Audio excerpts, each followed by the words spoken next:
Hello, everyone, and thank you for joining our live session today. My name is Larissa. I'm an event planner at Reactor, joining you from Brazil. Before we start, I have some quick housekeeping. Please take a moment to read our code of conduct. We seek to provide a respectful environment for both our audience and presenters. While we absolutely encourage engagement in the chat, we ask that you please be mindful of your commentary, remain professional and on topic. The session is being recorded and will be available to view on demand here on the Reactor YouTube channel within 48 hours. Keep an eye on the chat. We'll be dropping helpful links and checking for your questions. I'll now turn it over to our speaker for today. Thank you all and welcome here, Pamela. Hello, everyone. Welcome to our Python plus Agents series, where we are learning to build agents and workflows using the Microsoft Agent Framework in Python. Our first week was all about agents. If you missed that, you can go back and watch the videos on it. And this week, our second week, is all about workflows and how we can build workflows that incorporate agents. So today we're going to be talking about advanced multi-agent workflows and getting much deeper into workflows than we did yesterday. If you haven't registered for the series yet, you can do so still, and you'll get links sent to you and notification of our upcoming streams. There's just one more, but hey, might as well register. So for today, we are talking about advanced workflows. Yesterday, we saw the basics of workflows and learned, how to set up our initial workflows. But today, we're going to go into some really more sophisticated patterns. If you want to follow along with the slides, you can download from this URL here. And you're also welcome to deliver the slides yourself if you want to teach this topic to others. So here's the plan for what we're going to cover today. We're going to talk about concurrency, aggregation patterns, conditional routing with concurrency, and then talk about 3 of the built-in orchestrations: Concurrent Builder, Magentic Builder, and Handoff Builder. And then finally, we'll have a demo of an ET application that you can deploy yourself. If you want to follow along with the code, all of the code is available in this repo. It's the repo we've been using throughout the series. And you can go ahead and navigate to the repo, and then you click on the code button, and you should see a big button that says create code space. You don't see it on mine because I've already got one open. But if you haven't made a code space yet, you'll see a big old button that says create a code space. So you'll click that, and that will open up a VS Code in a browser tab, and that VS Code will have the repository open and have all the Python environment set up with Python packages. So you just give it a few minutes to start up, and then it should have everything that you need so that you can follow along with the examples. Now, when you're in the code space, what it will do is it'll use GitHub models for the large language models. And GitHub models are free as long as you have a GitHub account, but they are also rate limited. So you may find that with some of the some of the workflows that use a lot of calls to LLMs, you might get some, token capacity errors. So we'll see. But, you can go through and try and run the examples as I'm running them.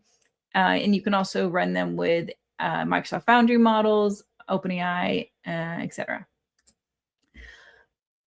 All right. And if you do already have that code space open, I do recommend running git pull inside your repo just to get the latest changes, because there are always late breaking changes. So, little recap, since this is our second day talking about workflows, what is an agentic workflow? So it is a flow that involves an agent at some point, and usually you're going to be using that agent for decision making, like deciding where to go next in the flow, or some sort of answer synthesis, like looking at the previous steps and saying like, oh, okay, based off that, this is some answers, some content we've generated based off those steps, right? So there's a lot of processes that you might automate using agentic workflows. Now, specifically in Agent Framework, a workflow is a graph that has nodes and edges, and we call those nodes executors. So you're going to see that term executor show up throughout today. So the first thing we want to talk about is concurrent execution. Yesterday, everything we saw was sequential executor, meaning that only one executor runs at a given time, right? So in this case, we get the input, it goes to an executor, it goes to another executor, we get the output. We even added in conditional routing, but even with conditional routing, it was still only one executor at a time, right? It was just that, between A and B, it was going to B, but it was still one at a time. So that's sequential execution. And, that can be really helpful. But things get really interesting when we bring in concurrent execution. So here we can actually send our input to two executors or more that run in parallel. So they're actually running at the same time. And then we send their outputs to some sort of aggregator in order to decide how to combine them, right? So concurrent execution is really interesting because, it's parallel computing. It means that potentially we can achieve our tasks faster because we don't have to wait for things to go one after another. We can actually parallelize and, run multiple tasks at once, as long as they don't have dependencies between each other, right? Like sometimes one executor depends on the output from other ones, so they do need to go in sequential order. But other times the executors they have different tasks that they're doing, and they can do those tasks independently of each other, and then we can look at all the results together. So for a concurrent workflow, this is the most common topology for it, right? We have some input, and then we fan that input out using what's called a fan out edge. So we fan that input out to multiple executors. And then those outputs from those executors fan back in to a single aggregator, right? So we have the fan out edges and the fan in edges, and then the aggregator. So that's the most typical topology of a concurrent workflow. There's some variations as well, but this is what we're going to see quite a bit. So how do we actually set this up in Agent Framework? So what we can do is we use Workflow Builder, which is what we were using yesterday. And yesterday we used it with add edge, but now we're going to use this add fan out edges method here, right? So we say, okay, we have our start executor, we have an output executor, which is an aggregator, and then we add fan out edges. So the fan out edges go from our start executor to 3 different executors here. And then we have fan in edges that goes from this list of 3 to the aggregator. So let's go ahead and try that out. All right, so here is our workflow, right? So we've got the start executor, we've got output executors, and then we've got the fan out and fan in. So let's run this. So I'm going to say UV run examples, workflow, fan out, fan in. And I'm going to run it with DevUI because I think it looks really cool in DevUI. Also, if you remember yesterday, we did have some DevUI issues. Those are now fixed. So we can run, we'll run most of them today. We'll run in DevUI so that we have this nice interface for seeing it all working. All right, so here is our DevUI interface. So we can see that we have the start executor, which is the dispatcher, a researcher, marketer, and legal. So these are all agents that are going to run independently, and they're all thinking about different aspects of something, right? So let's see, our example here is we are launching a budget-friendly electric bike. All right. I like to give something funnier when I do it, but budget-friendly organic banana that's pink. Okay. All right, go.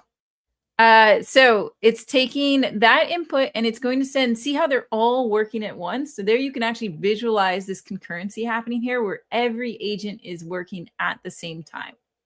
Now, something to note is that these agents are doing LLM calls. So you do need to have an LLM that has enough capacity to handle the amount of tokens and requests being sent to them at the same time. In this case, I'm using Foundry GPT-5 model.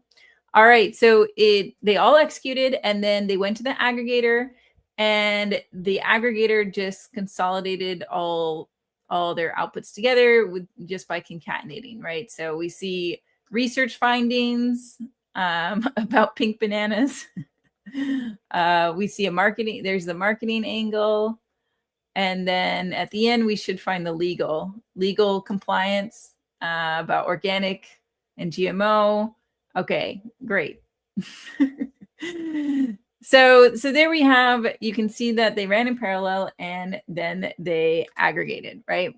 Now, what's interesting is how does this aggregation node work? Because this is a different kind of node than we've seen before, because 3 nodes are all funneling into this one executor, right? So this is defined up here. So we have this custom executor class, and we define this aggregate method, and we put the handler on it, so it knows, agent framework knows that this method can receive messages. And you can see that the type of message it receives is a list of agent responses. So it knows that it is going to receive a list of responses from each agent executor. And this, this thing here, this just goes, this is a very simple aggregator. It's basically concatenating the results and, consolidating the results into this single string here, and then yielding that as the output. So this is the most basic aggregator that you could have, is just to take those results and, stuff them together and output them. But still really useful, because already we've saved time because we were able to run all of those nodes at once. So now let's talk more about aggregation, because there's a lot of really interesting things we can do with aggregation. I had a lot of fun thinking about through this. So what are some aggregation patterns that you might consider using with these concurrent agents, right? So we already saw concatenation. That's straightforward, and that could work if that's what you need, right?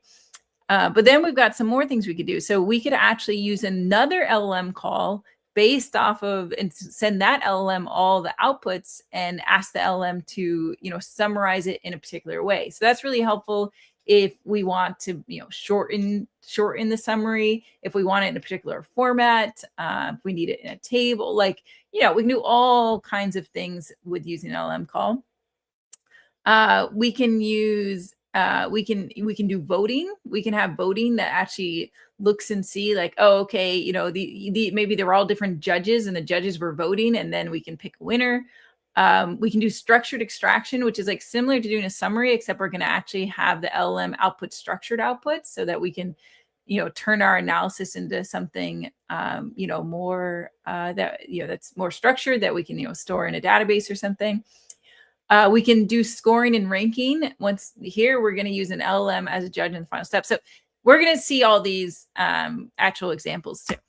So let's start off with using an LLM to summarize the outputs. So let's try that. Okay, so this is workflow, aggregator, summary, and we'll do this one in WI as well. And let me go ahead and open it up so we can take a look. So this one is very similar to the last one. We've got the same agents we were using before. But this time the output executor is a summarizer. So if we look at that summarizer, let me go up here and look at the summarizer. The summarizer has an internal agent that it can use. So it has an internal agent, and then when it receives a list of responses, it calls that agent with those responses and says, hey, you're going to receive an analysis, and synthesize that into a 3-sentence executive brief that a CEO could read in 30 seconds. This sounds like actually a pretty real use case. And then, we get that response and that we yield it. So let's try that out. Okay. We are launching an organic pink kiwi. Pink kiwis are actually a thing. They're really good. All right. So everything's running concurrently now, just like before. We're doing the research, the marketing, the legal.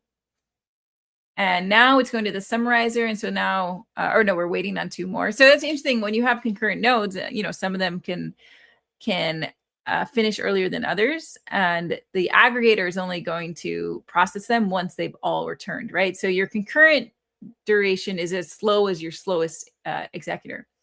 All right, workflow complete. A rare limited season organic pink kiwi offers a high attention premium eternity appealing to health focused millennials and Gen Z. Okay. All right. So it looks like it did come up with a 3-sentence summary for the CEO to read. So there we go. So that's actually a really common thing to do, is to use an LLM to summarize in some form.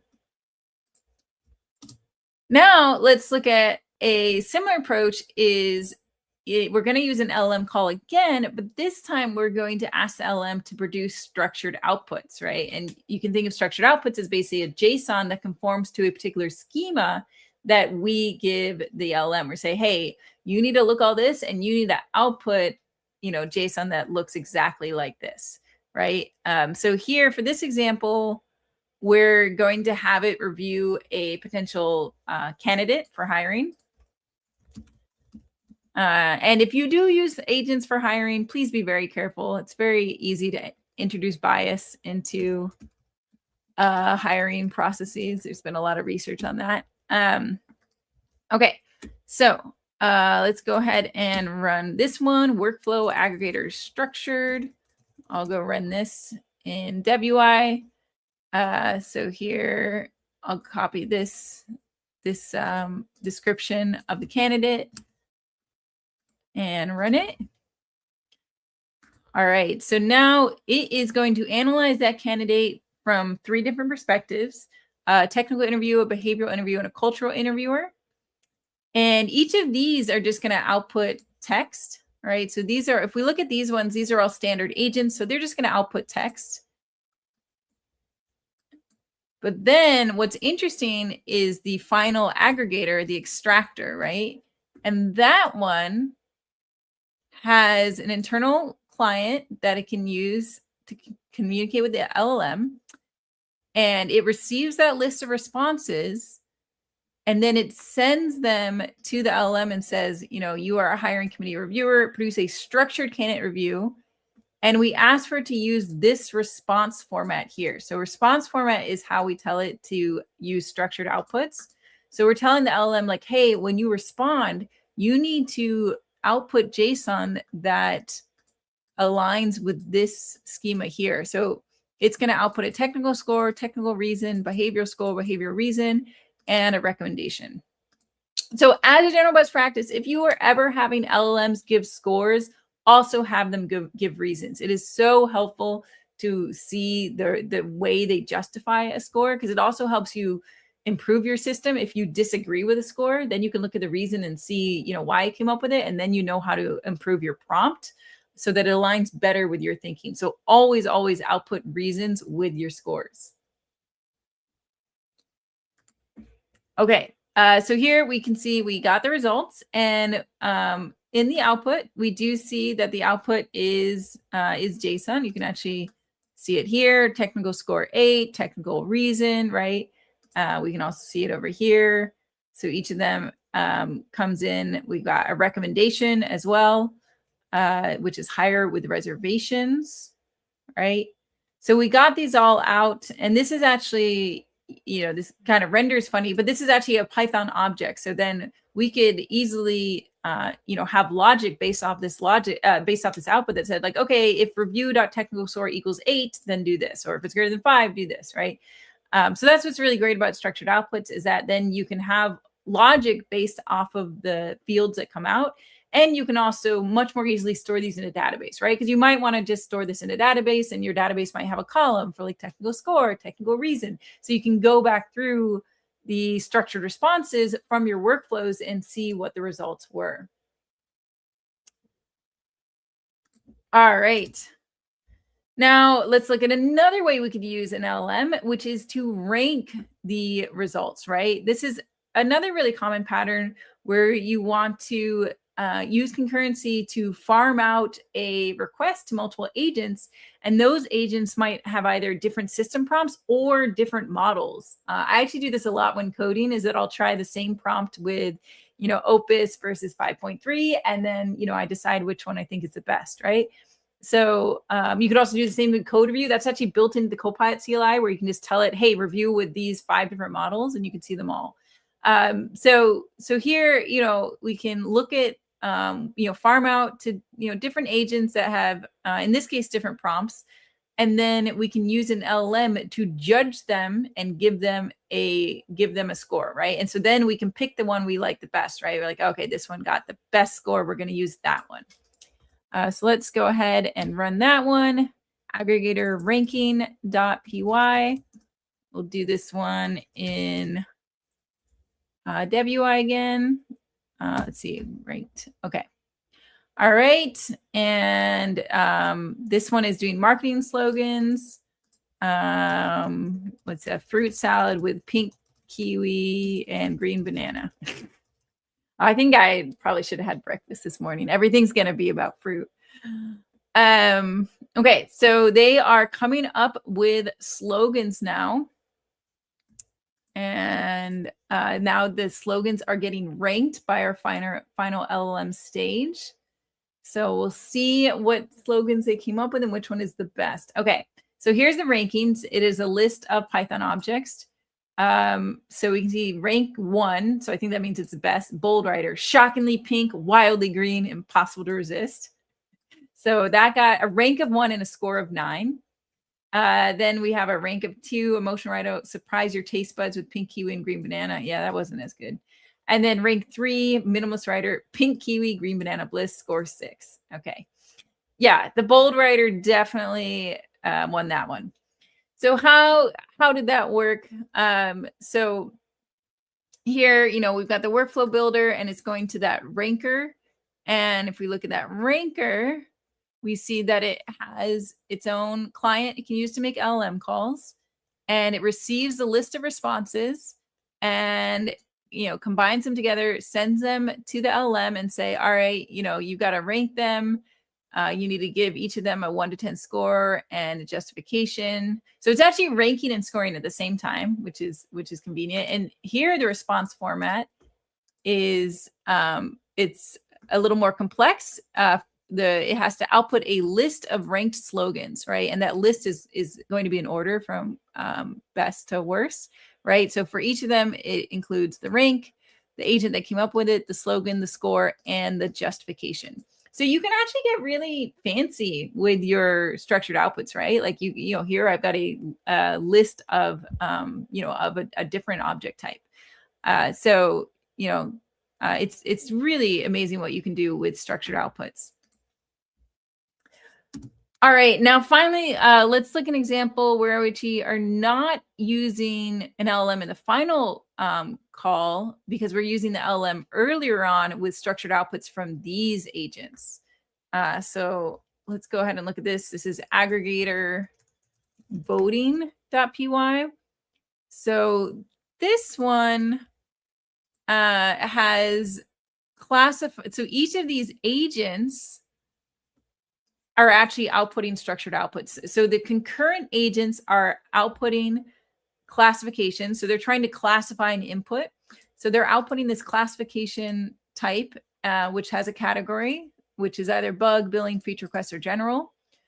So each of the concurrent agents outputs that classification. And then for the executor, all it needs to do is look at those results, and it just counts them up, so that this executor actually does not need to have an LLM because it's just looking at the structured results from the concurrent LLMs and saying, oh, okay, each of we had 5 bugs, 2 feature requests, whatever. I'll run it so you can see what the output looks like.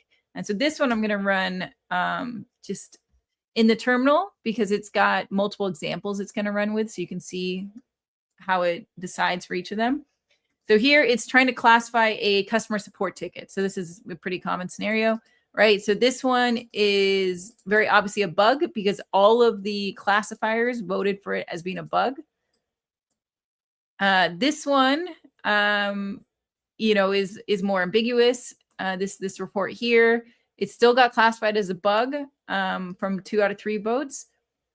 And then this one is more of a feature request, and this one got classified as a feature request from 2 out of 3 votes, right? So that's another thing you can consider, is that if you're using structured output for the actual agents that are running concurrently, then maybe your aggregator is just doing some analysis of, of what they come up with, and then, coming up with what's the best based off of, what they came up with along the way. All right. So those are some really interesting aggregation patterns. And I think you can, I think you can start thinking and brainstorming like of some cool ways that you could use aggregation for workflows, as a way of being able to use LLMs, but also being able to collect and compare results from LLMs to get the best out of them. So now we're going to talk about conditional routing. We talked about conditional branching in workflows yesterday as part of sequential workflows, but now we have the possibility of concurrency. So can we combine conditional routing and concurrency? Yes, we can. So the idea here is that we get some input, and we have, multiple potential agents or executors that could handle that input. And we want to decide which of those are going to receive that input. So the way we'll do this is to use a selection function that's going to decide based off the input which of the executors send it to, and then it will send it to them in parallel. Now, in order to do that, we have to use a new kind of edge group called a multi-selection edge group. So that takes it takes this start executor, it takes the fan in edges, and then it takes a selection function. And it's going to use that to decide what to send it to. So let's just look at that code here, multi-edge group. Okay. So here we set up the workflow with the multi-selection edge group. And the interesting thing here is that select targets function. So this is going to receive a ticket, and this is coming through as an object because we are using our first executor in this one is actually using structured outputs. So we should actually look at that first. So this is our first executor that takes a ticket and gives it to the LLM and asks for it to come back in this structured output here, which is ticket class. And that one has the text of the ticket and whether it's a bug, billing, or urgent. So here our start executor is going to determine, going to turn the input into structured output. So this is really helpful for our selection function, because now the selection function doesn't have to do like fuzzy matching. It can just look exactly at this ticket object and say, oh, okay, if the ticket's bug, we're going to send it here. If it's billing, we'll send it here. So basically it always sends to support, but then if it's bug, it'll send it to a particular place. And if it's billing, it sends it to another one, right? And then it returns back the list of those executors. And then then based off that, it'll know which of these 3 to send it to. So we saw it's always going to send to support, and then it's maybe going to support engineering, maybe going to send to billing. So let's go ahead and run that. And I'll run this one just in the terminal because we've got a few different examples that we're going to run it on to see. So let's see. So first we're going to check it on this one. App crashes, right? It says it's urgent. So that gets routed to support and engineering. The second question gets recorded to support and billing because it's that billing. And then the third question is a feature request, and that only gets routed to support. It doesn't get routed to the other agents because it's not a bug and it's not billing. So there we go. So that's really helpful. So then you can bet the benefits of concurrency with being able to have conditional routing. Now, the key here is I think it's really important that you're able to have a clean selection function that really knows where to send people. So I did that by having our first node output structured outputs. And I think that approach works really well. Just think about how you're going to make that decision of where to send something. Okay, so now that we've seen a lot about workflows and edges and, you know, being able to do concurrency and fan out and fan in, all that stuff, now we're going to switch gears a bit to talk about built-in workflow orchestrations that build on top of the concepts that we've already seen that make it easy to do common patterns. The first one is Concurrent Builder. So if you want to do a concurrent, concurrent workflow like we've seen before, you can do that really easily by just using Concurrent Builder, right? We saw Sequential Builder yesterday, which was similar, where, if you just want to do sequential, you can use Sequential Builder. So this is just a class that just makes it particularly easy to put together this concurrency theory. Now, this assumes that all of your nodes are either agents or are processing conversations of some form. So this works the best if you're chaining together multiple agents. So really, like it's going to look very similar to what we saw before. It's just that it makes it easier to do it. So UV run examples. I'll go ahead and open this one in DevUI. So we can see, it's always interesting to open these workflows, the built-in ones, into WI to see what nodes it adds on, because sometimes it adds on nodes. So here you can see that our concurrent builder, if we look at the code, all we did was that we gave it a list of 3 agents. And those are the ones we see in the middle here. And Agent Framework automatically added in the dispatcher node and the aggregator node, right? So it's a default dispatcher that takes a prompt and sends it to all of them. And then there's a default aggregator that takes the list of messages and just outputs that list of messages, right? So now we can say launching a e-bike for 10 people at once. Okay. All right. So that gets automatically dispatched to each of the agents so that they can process it. And let's go ahead and look at this timeline here. Okay. And then in the aggregation, it's just a concatenation of all the outputs. So the aggregation here is very basic, but Agent Framework does make it easy to override the aggregator, because you're almost always going to want to have a different kind of aggregator. So when you're doing Concurrent Builder, you can override that aggregator with your own custom aggregator. All right, so that's actually not that exciting, because really it's just showing what we already know how to do, but now there's just like a slightly easier way to do it. But I want to make sure you know about that because it might make your code shorter. Now let's get really interesting and talk about Magentic Builder. So Magentic Builder is based off some research from Microsoft Research, and there's a paper about it. I've got linked down here in the slides. And the goal is to have better orchestration by using planning and kind of progress management. So there's this orchestrator, and the orchestrator comes up with a plan, and based off of like the agents it has available, what facts it currently knows, and what facts it thinks it needs to look up. So it comes with that plan, and it starts assigning tasks to the agents in order to finish the plan. And each time when an agent completes, it checks its progress ledger and says, okay, is the task complete yet?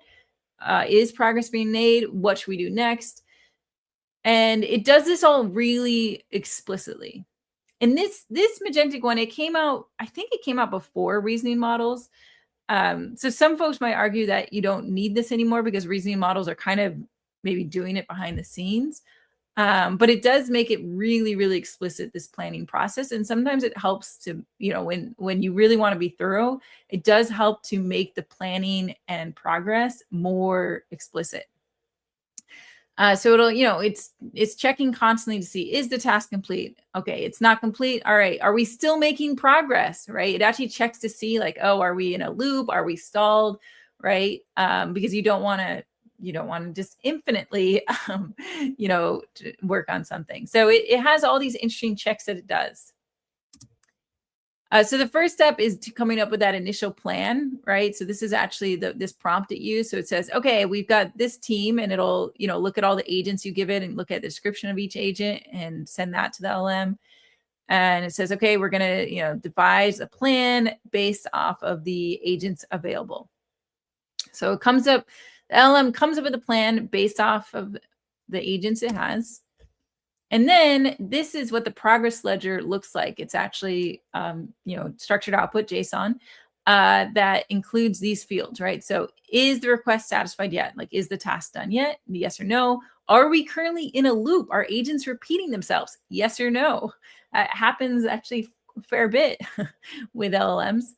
Is progress being made? Like, is there any point to continuing? Yes or no? Who should go next? And what should that person do, right? So this is what it checks each time in order to figure out what the next step should be. So here is how we use this inside of Agent Framework. We use this Magentic builder built-in class. We tell it all the agents it has available. We also give it a manager agent. And then we say how we give some parameters like, okay, you can, do 10 rounds max. This is how many times you're allowed to stall. There are different things here to decide what to do when it sees that it's being stalled or just not making enough progress. And then Agent Framework does a lot of magic behind the scenes in order to turn your manager agent into a Magentic orchestrator. And that orchestrator is going to take care of the plan development and the progress ledger. All right, so let's look at that code, Magentic 1. Okay.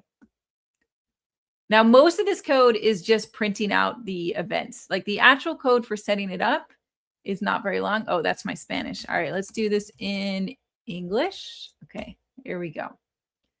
All right. Okay, so we have some agents, right? And we have this local activities agent, this foreign language agent, travel summary agent, manager agent. So those are the agents we have.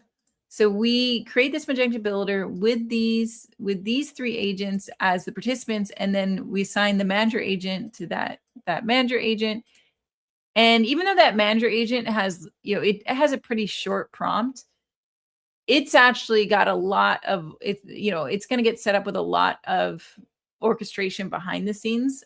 So it really doesn't need much of a prompt because it's going to get enhanced with all the Magentic 1 stuff. So let's go ahead and run this. And I'll run this in the terminal because it has a lot of pretty output that I added, just so we can see the progress ledger and see what's going on. Okay, so the task is to plan a half-day trip in Costa Rica for a family with 2 children, ages 6 and 9. I should have changed that to 3 and 6 to match my kids.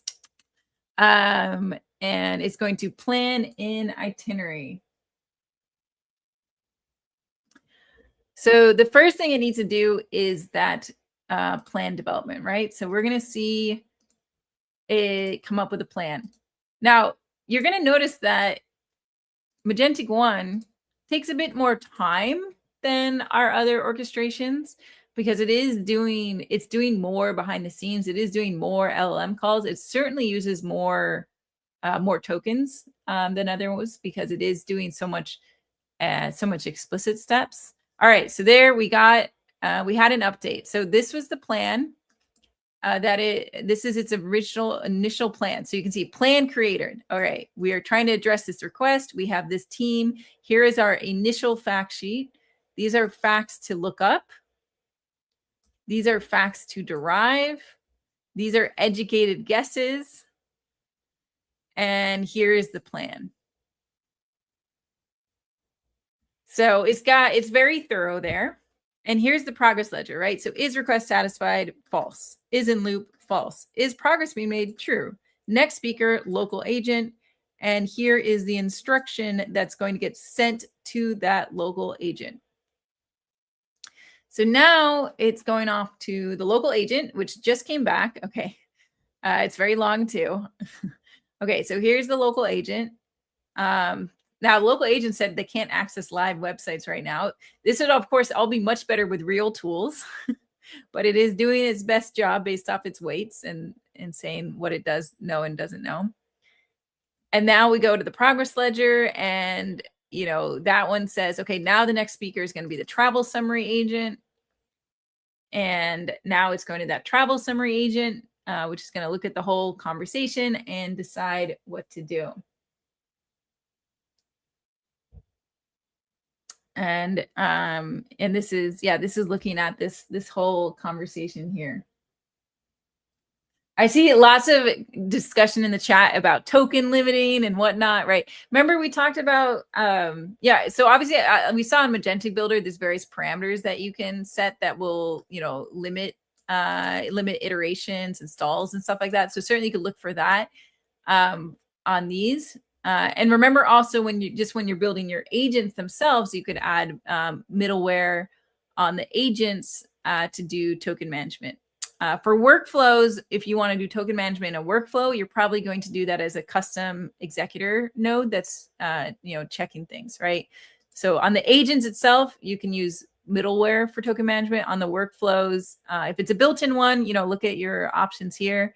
But if you're making your own workflow, then you probably want to have executor nodes.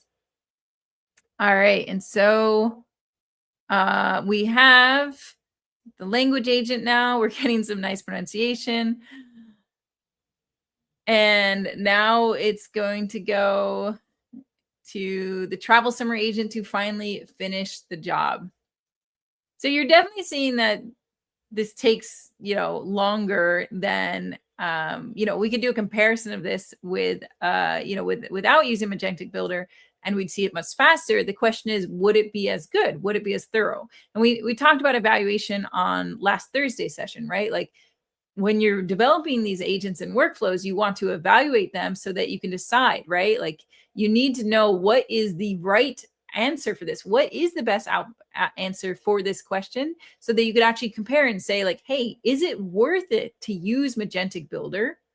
Or can I, just use a simpler pattern instead? Can I reduce the number of calls I'm doing and get the same result, right? That's always, the question when you're using LLMs is, can you achieve the same result with less tokens, with a cheaper model, with a faster workflow? And you really don't know that until you have evaluations. And ideally with something like this, you would have like a ground truth evaluation, or at least somebody who can look at this and say like, this like doesn't work, right? To somebody say like, hey, you can't get from San Jose to this volcano. I don't actually know, but I know it was hard to get to volcanoes when I was there. Right. So you want somebody who can look at it and actually say, good or bad. Okay. It's still going. It's almost I think we're almost at the final output, but we got stuff to do here. We went to the travel summary agent. So yeah, we got to that agent. And so now the final step is, it wants even more stuff. It's going to keep going. We're just going to move on. All right. So we saw that Magentic orchestration, and, we can see that as being very thorough with deciding which agents it was going to select. The manager was saying, okay, now it's travel agent's job. Now it's local agent jobs, right? And going back and forth between them. Now, this might remind you of the architecture I showed on the very first day, which was basically what I called like the supervisor agent or the agent as tools architecture. And that one, the code, we did get the result, by the way. It finished. Let me supervisor. So that code was an agent supervisor. And this one, basically, we had the supervisor agent and its tools were wrappers of subagents, right? So that's what I mean by the supervisor architecture, is that you have a supervisor agent and it had its tools are in fact just wrappers on top of agents. So you could try, doing a comparison of if I give the same prompt with this architecture versus Magentic, what is the result? So here I have a comparison between the two orchestrations, right? So with Magentic, this planning step is explicit, right? Very explicit. We have that initial plan and we have that progress ledger. If you're doing the supervisor agent architecture, there's no explicit planning, you're just kind of relying on the fact that LLMs themselves do some amount of planning, especially the new LLMs that are reasoning models like the GPT-5 series. Like a lot of the LLMs coming out these days have been trained with this, reasoning approach built in. So it is it's basically doing planning in its, as part of its inference process. And you can see what its decisions are by what tool call it decides to make. Whereas this, this Magentic one, very, very explicit planning and, checking of progress, right? Magentic one does have built-in loop detection. That's nice. The other one doesn't. So you'd have to build that in with, middleware or something like that. The agent context is different in Magentic 1. Magentic 1 does actually share the full chat history with all of the agents. So that's another reason why it actually takes up more tokens, because it does share the same history. Whereas the supervisor agent, it's just calling the agent with just a very limited amount of context. So that does mean Magentic 1 does use way more tokens than the other one, right? So, this comparison between them, there's a lot more going on in Magentic 1, but that also means that the output could be higher quality. So it's just you'd want to evaluate and decide whether it's worth it to move to an architecture like Magentic 1. You can also just think generally of Magentic 1 as inspiration for workflows, right? Maybe you don't like how Magentic 1 does it, but maybe you want to develop something similar to that. You could just look at, how it's done and build your own workflow that has what you like from it, but maybe doesn't do everything the same way, right? So I would think of these built-in workflows as also just inspiration for you for what kind of workflows you might build yourself. Now we're going to look at another built-in orchestration called Handoff. And this is going to allow us to do dynamic routing. So basically, all the examples I showed so far were graphs where I define the edges. As a developer, I said, this thing can go to this edge and this one can go to the edge, right? And we had the LLM pick the path in some cases, but I was still the one that defined all those edges and said, B can only go to C, B can't go to D, right? So that does limit the dynamicism of this graph, because I've said these are the only possible edges allowed in this branch. Now we're going to look at dynamic routing where all the edges are possible and the agent is going to decide what edge to go to, right? So this potentially opens up a lot more, it's a lot more flexibility within this graph, but it's also can be a little bit chaos. We'll see. So this is what's known as handoff orchestration. We have a start agent that just kicks off the workflow, but then after that, any agent can hand off control to any other agent, right? And that agent just deciding, they're saying, oh, I'm done with this. Oh, I see I've got these other agents. I'll pass it to you, right? It's like playing a game at recess where you can throw the ball to whoever you want, right? And then now once that agent receives a conversation, they now own that conversation until it decides to hand it to someone else, right? So this routing all emerges based off of the current state of the conversation. So we can do that using the built-in handoff builder orchestration. So let's go ahead and look at our example for that. So handoff builder. Okay. And so here we can see that we have participants, and the participants here is triage agent, researcher, writer, editor. And we also down here declare that the triage agent is the start agent. So you'll notice the triage agent is both the participant and the start agent. So you do need to have some sort of agent to start off. So you're almost always going to have something that's like a triage agent. So it feels kind of like a supervisor, but it really has much less control than a supervisor. It's just starting it off, and sometimes people will pass back to it, right? So somebody has to start it off, and it's very often going to be some sort of triage coordinator, whatever you want to call it. We do need a termination condition. This is tricky. When do you terminate? In this case, we're going to terminate when the text starts with final. Obviously, I don't love that because I hate doing anything based off of just string checking. So I think you want to, come up with better ways of termination. But for this case, we're just going to check to see if the text is final. All right. So this is doing a research writer editor flow. So the researcher does research. It's got access to the Microsoft Learn documentation. So it's actually going to come up with some technical documentation. The agent, the writer is going to write and the editor is going to edit. So we are going to let it decide based off this prompt how it should handle it. So it's going to write a LinkedIn post about deploying Python agents on Azure Container Apps. This is a question I got a lot in the last few weeks. So, let's see if I can delegate it. All right. So we're going to go ahead. I'm going to run this in the terminal because I'm outputting the events a particular way so I can show you the handoffs. All right. So we are going to run this. And see what it decides to do. Okay.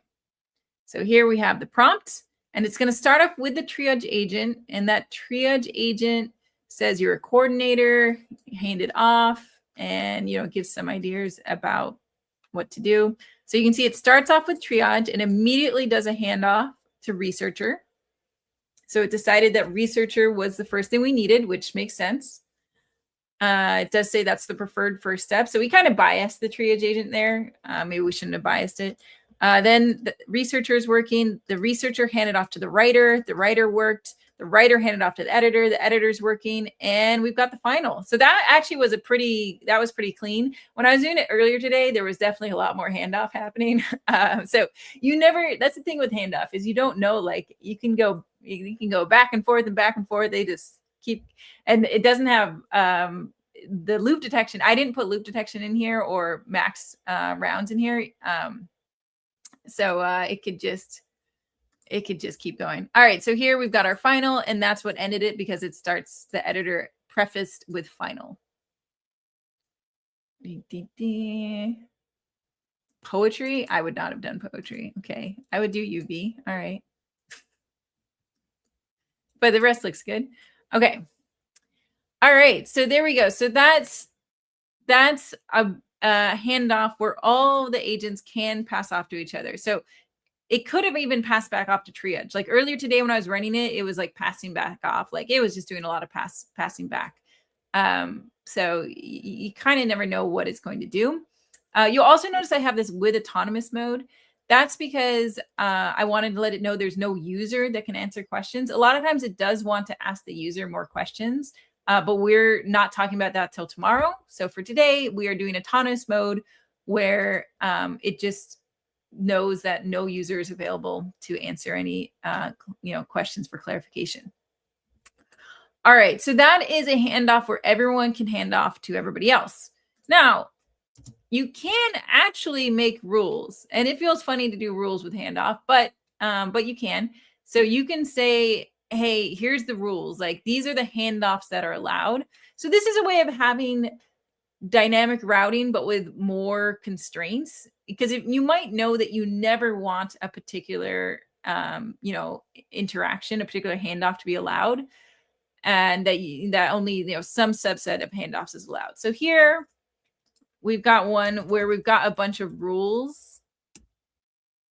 And the rules really make almost everything possible, but there's a couple of things that we don't allow. So a few edges where handoffs cannot happen. So this one is going to do customer support. And here it's trying to return a jacket. Okay, so it has access to triage agent, order agent, return agent, and refund agent. So let's see what it decides to do when the access to all of those agents. And let's look at each of these. So triage agent, acknowledge it and hand it off to the right specialist. Has some information about the specialist. Order agent, return agent, and I gave it some little tools just to make it feel like it's done something. And refund agent. Okay. All right. So it is happening. So we got triage agent, acknowledged it, and then did a handoff to return. Return gave it to refund. Refund gave it back to triage. Triage gave it to return. And then return replied. So what you notice here is a little bit of back and forth. And part of this might be because we don't have a human in the loop, right? it's very possible that like one of them wanted more information and then triage was like, no, you can't get that information, or, you know, something like that. And that's why we see this back and forth happening here. But I like that this is happening, because this demonstrates the fact that when you enable handoff, this sort of thing can happen. You can have this back and forth and back and forth. And in the end, it like, you know, it did figure it out and went to the return agent. And then when that one went to refund, and refunds, I guess, decided it didn't need to do anything, went back to triage agent, and then triage agent said goodbye. And that ended the conversation. So you notice there was like a lot of handoffs there, and each of those is an LLM call, right? Every time you see a handoff, that was an LLM call deciding to make that handoff. So this does increase latency and token costs to have all these handoffs. And that is the risk of handoff architecture, is that, you know, the more handoffs that are allowed, like the more, you know, crazy back and forth you can have. So you do need to put a lot of effort into your, you know, your instructions and your, you know, handoff edges in order to figure out what's going to really work. And this also does work a lot better with human in the loop. So we will see it with human in the loop tomorrow. So this is also just a plug for tomorrow's session, is come back so you can see how we can do handoff with a human in the loop. And there it's going to generally work a bit smoother. Now, I also have a comparison here, comparing handoff to agent as tools. Because once again, they look superficially similar, right? The triage agent kind of looks like a supervisor agent, right? The start agent. But it's really quite different, right? Like when the triage agent hands over to another agent, that agent has complete control, and that agent might decide never to hand back to the triage agent, in fact, right? So it's very much giving up control. Whereas in the supervisor, it always keeps control. Everything is always going to go back to it because it's coming back. It's working with its subagents as tools, and tools always return back, right? So the supervisor knows that it is going to get control back. Whereas with handoff, once you've been handed off to, like, you've got it all, right? So it may look superficially similar, but it does end up being quite different in practice. So now let's look at a full stack application that uses some of the workflow features that we saw today. This is a repo that actually any of you can deploy if you want to check it out. It is for Agentic investment analysis. It uses Agent Framework, Fast API, Azure OpenAI, Cosmos D, and Blob Storage. It is using an older Agent Framework version. So I think they said, I just talked with the team, they're going to update it like over the next 2 weeks, I think. So, you know, stay tuned for this to get upgraded to the very latest Agent Framework. But it's pretty cool. I've got a deployed version of it. So here's the repo, so you can check it out. And here I've got the deployed version. So we see all these investment opportunities. I'll go ahead and look at the analysis of TechCorp, very exciting sounding company. And here we can see there's actually two workflows, and both of these are using concurrency, which is why I wanted to show them for today. And here you can see they're using another way of visualizing. This is called React Flow. This is a component you can use in a React app to visualize things. And it's pretty pretty. It's very pretty. So here you can, you know, see that it's starts with data preparation and then goes to different kinds of analysis of financial, risk, market strategy, compliance, and then goes to a supporter agent and a challenger agent. And those ones look like they also run concurrently. It's got this like loop-de-loop here, and then finally goes to a summary, right? And so that's the kind of summarizer aggregation that we saw in the example. So you can see the core analysis, the investment perspectives, and then the overall summary here, right? So this is actually really similar to that summarizing example that we showed, but this is, you know, example of how you might actually use it for this particular domain and how you might visualize this in a, you know, user-facing application, right? So this is a nice way of visualizing. You're visualizing the outputs of the agents along the way and also visualizing the final aggregation. I think this is a good best practice to be able to see what's going on along the way so that, you know, you can like check your sources and dig deeper into anything you want to see more about. So that's one of the workflows, and this is what the code looks like, right? We have our data prep, we have fan out edges, we've got fan in edges, we've got another edge for these supporter and challenger, and then finally we go to the summary. Now there's another one down here, which is you've got a chat thing here. So we say, what if Tech Corp stock goes down by 10%? I don't know. I'm just asking it. I'm just asking a question that is going to analyze. And so this is another way of interacting with workflows, is that you can interact with a workflow in a chat-like interface too. And once again, we're going to see the events stream in from the workflow. So here it's showing its initial planning stage. So that's a planning stage. And then it's concurrently sending off to risk analysis, market analysis, financial analysis. And we can like see the results as they come in. And yeah, does this one have a final? Let's see. Let's look at the code for this one. So this is the what if workflow. So it's actually really similar. It's just that we're interacting with it a different way.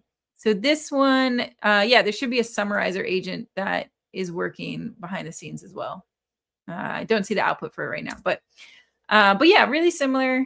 And I think the summary agent is still running right now. I had it earlier. But this gives you an idea for how you might decide to make applications on top of workflows and visualize those results. All right.